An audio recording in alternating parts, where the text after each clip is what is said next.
Hello mga dear! Welcome to another grammar lesson na Tagalog ang explanation. I'm Teacher Maya at ito ang ipapasagot ko sa inyo ngayon.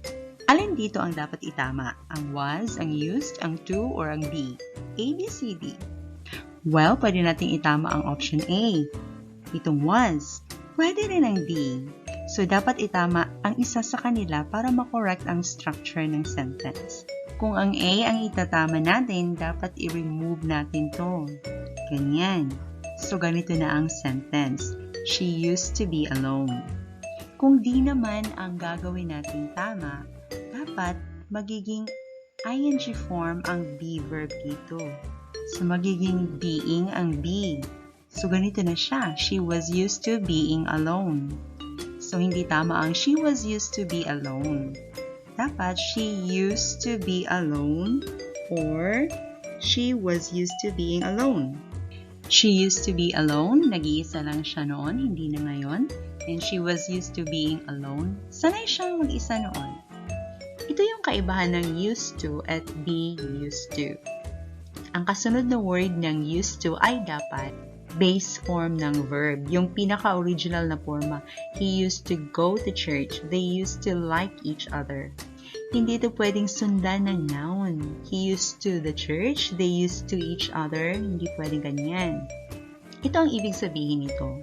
Ganito siya noon. Ganito ang sitwasyon noon. Pero hindi na ngayon. Pwede rin ito yung totoo noon. Ngayon hindi na. Pwede rin ito yung nakasanayan noon. Ngayon hindi na. So, she used to be alone. Nag-iisa lang siya noon. Hindi na ngayon. He used to go to church. Nagsisimba siya noon. Hindi na ngayon. They used to like each other. Gusto nila ang isa't isa noon. Hindi na ngayon. So, meron siyang kaakibat na meaning na presently, hindi na ganito ang sitwasyon. Ganito dati, ngayon hindi na. So, dati lang ito. Pero how about kung gusto nating i-express ang mga nakasanayan ngayon? Paano ba gagawin yun? Kasi ang used to para sa mga dati lang pala. Dito na tayo gagamit ng be used to. Dahil pwede ito for present, past, at future meaning and structure. So, ang be verb, was used to, pwede siyang gawing is used to or will be used to. At remember na unlike sa used to na base form ang kasunod na verb, ang be used to, ing form, ang kasunod niya kung verb ang susunod sa kanya. She was used to being alone. She is used to being. She will be used to being alone. Technically speaking, ang to dito ay isang preposition, hindi gaya ng used to na part ng infinitive verb. So, dahil preposition siya, pwede siyang sundan ng noun or verb form nga na ing form. So, ganito na.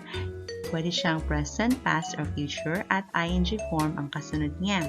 Was used to being alone, is used to being alone, will be used to being alone. Pwede rin noun ang susunod. She was used to solitude. She is used to solitude. She will be used to solitude. Sa past form na was used to being alone or was used to solitude, meaning sanay siyang mag-isa noon. Kung hanggang ngayon ba ay sanay pa rin siya, hindi na yun included sa meaning ng sentence. Ang ibig sabihin lang na noon sanay siyang mag-isa. Medyo iba naman kung used to ang gagamitin natin. Mag-isa lang siya noon. Dito, sanay siyang mag-isa noon. Diba magkaiba sila? So, kung na-notice niyo, more on nakasanayan ang be used to. Ang used to, hindi siya limited sa nakasanayan. Pwede siyang kung ano ang sitwasyon dati na hindi na pareho sa ngayon. Ganito siya dati, ngayon hindi na, gaya nito. Nag-iisa lang siya noon. Pero hindi ito about sa nakasanayan. Pwede hindi siya talaga sanay mag-isa, pero maybe mag-isa lang siya sa apartment na nag-start siyang mag-rent. Tapos after 2 months, may roommate na siya. So masasabi mo na, she used to be alone 2 months ago, mag-isa lang siya, pero ngayon may roommate na siya. So, pero hindi ibig sabihin na sanay siyang mag-isa. Ang ibig kong sabihin, kung ano ang sitwasyon niya noon. Na kung i-present form natin ang be used to, ang meaning niya ay magiging present rin. Sanay siyang mag-isa ngayon. Pero hindi siya pwedeng mag-present meaning ang used to dahil pang past lang siya. Na may hint na iba na siya sa present situation.